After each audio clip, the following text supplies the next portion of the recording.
Bismillahirrahmanirrahim. Assalamualaikum warahmatullahi wabarakatuh.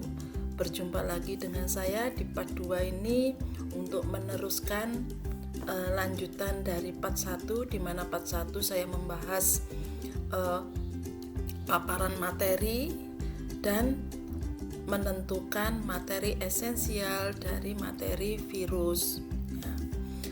Sesuai dengan yang saya sampaikan di part 1 kemarin, materi esensial yang akan saya kembangkan di rancangan perencanaan pembelajaran saya adalah pengendalian wabah pandemi.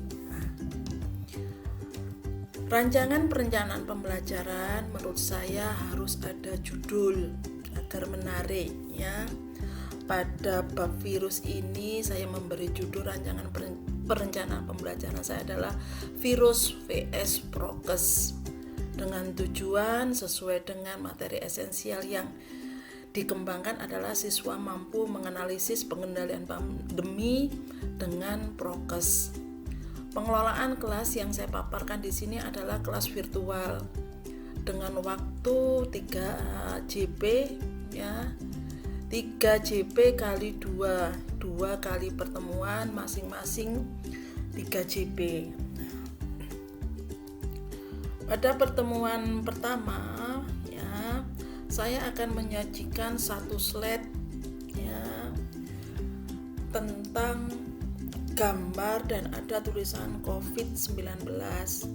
Di sana saya akan bertanya pada siswa saya, apa yang kamu ketahui, apa yang kamu dengar, apa yang kamu baca tentang COVID-19. Dari sini kita lakukan diskusi dua arah. Tentunya kita berusaha menjadi moderator. Anak-anak, ide-ide ataupun apa yang kita inginkan ini keluarnya dari anak-anak.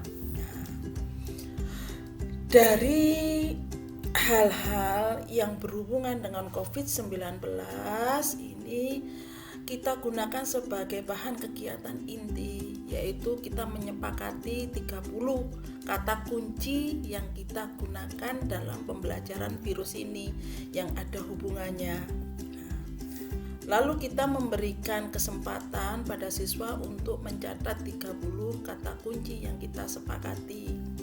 Jangan lupa, semodern apapun kita mengajar, ya, jangan sampai meninggalkan paper and pencil, ya, karena pada waktu menulis ada proses menyimpan di memori anak-anak walaupun sekian saja. Setelah 30 kata kunci yang telah disepakati dan dicatat anak-anak, saya akan memberikan tugas pada anak-anak untuk membuat presentasi virus secara mandiri, ya.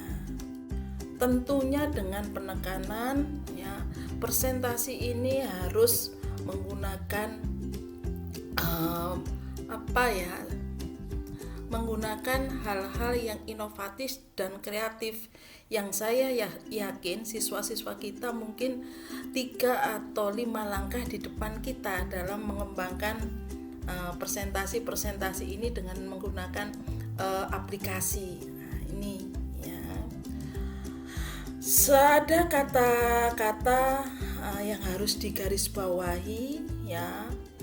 30 kata kunci yang telah kita sepakati ini harus keluar semua pada waktu mereka melakukan presentasi mandiri, ya. Tapi mereka harus mampu menghubungkan dengan struktur tubuh virus, replikasi virus, dan peranan virus. Nah, dari 30 kata kunci ini mana yang ada hubungannya dengan tubuh virus, replikasi virus, dan peranan virus ini, ya. Pastinya, ya, mereka memiliki kemampuan untuk kreatif, inovatif, dan kita harus percaya bahwa siswa kita memang mampu untuk itu, ya. Sebagai penutup, di sekolah kami diwajibkan untuk melakukan kegiatan Zoom meeting setiap kali pembelajaran dengan waktu 30 sampai 40 menit. Setelah itu pendampingan via WhatsApp ya. Jadi anak-anak bisa bertanya pada kita. Nah, jangan lupa ya, kita harus secara perlahan ya, tidak memberikan mereka materi yang mereka butuhkan, konsep yang mereka butuhkan, tapi bagaimana kita memberikan benang merah atau kata-kata kunci yang membuat mereka bisa menemukan konsep yang mereka perlukan. Itu untuk pertemuan pertama. Nah, tentunya nanti ya pada waktu presentasi ini ada ya rubrik penilaiannya ya. Nah, kita lanjut ke pertemuan kedua. Nah, sebelum kita melakukan pertemuan kedua, tentunya siswa sudah mengumpulkan video presentasi pada kita. Kalau saya dikumpulkan di Google Drive yang saya siapkan untuk anak-anak untuk mengumpulkannya. Nah, di sini ya pengelolaan kelasnya saya menggunakan Zoom Meeting sama dengan pertemuan pertama, kelasnya kelas virtual. Pertemuan pertama pertemuan kedua, mohon maaf. Pertemuan kedua ini ya di awal pembelajaran saya akan menunjuk secara acak 3 siswa untuk mempresentasikan video ya yang telah dikirim kepada saya. Tentunya ya saya sebagai guru sudah memeriksa ya, sudah memeriksa, mengamati ya dan menyimak ya dari video yang dikirim oleh anak-anak. Nah, kita tunjuk saja, monggo Bapak Ibu pasti punya kriteria sendiri bagaimana video ini layak ditampilkan. Lalu ada video yang memang mungkin kurang layak tapi bisa menimbulkan permasalahan yang menantang siswa untuk berpikir, ya enggak apa-apa. Nah, ini ya. Kegiatan inti ya itu tadi melakukan presentasi.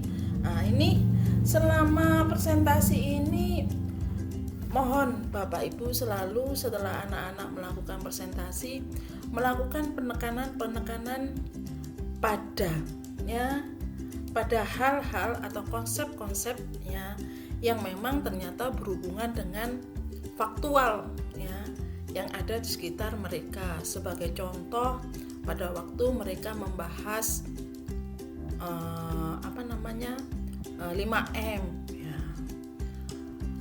Kalau memang dari 3 presentasi itu belum ada siswa yang mampu menghubungkan antara pemakaian masker dengan struktur tubuh ya, monggo silakan bagaimana caranya kita menjadikan fasilitator sehingga kita mampu membimbing siswa kita menghubungkan pemakaian masker dengan struktur tubuh virus yang luar biasa kecilnya. Setelah ada 3 yang presentasi, lalu kita melakukan penekanan. Siswa mengerjakan LKS. LKS yang saya susun di sini saya berusaha memberikan LKS yang membuat siswa melakukan literasi, membaca diagram, membaca gambar.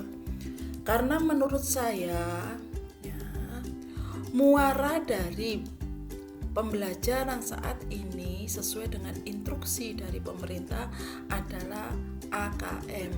Nah, jika perilaku kita dalam mengajar yang tergambar dalam rancangan pembelajaran kita tidak mengajari, tidak melatih anak-anak untuk mengerjakan soal AKM, ya pastinya pada waktu hari hanya anak-anak pada kesulitan. Itu menurut saya ya. Jadi bukan hanya siswanya yang harus melakukan literasi, gurunya juga ya.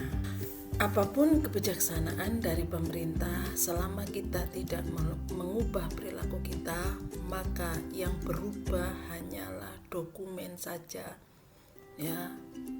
Kurikulum berubah, dokumennya berubah, tapi kalau perilaku guru tidak berubah ya dalam mengajar yang digambarkan dalam rancangan pembelajaran, ya tetap itu saja. Nah, itu. Jadi mari kita berusaha menjadi ya guru yang memberikan layanan yang terbaik untuk anak-anak atau siswa kita ya. Sekian dulu untuk saat ini ya. Kita berjumpa di part 3 yang membahas LKS ya, LKS yang ya menurut saya ya, yang saya sendiri masih belajar membuat soal AKM, tapi berusaha membuat untuk memberikan latihan pada siswa saya. Di part 3 saya akan menyajikan LKS yang menurut saya menuju AKM. Terima kasih atas perhatiannya. Assalamualaikum warahmatullahi wabarakatuh.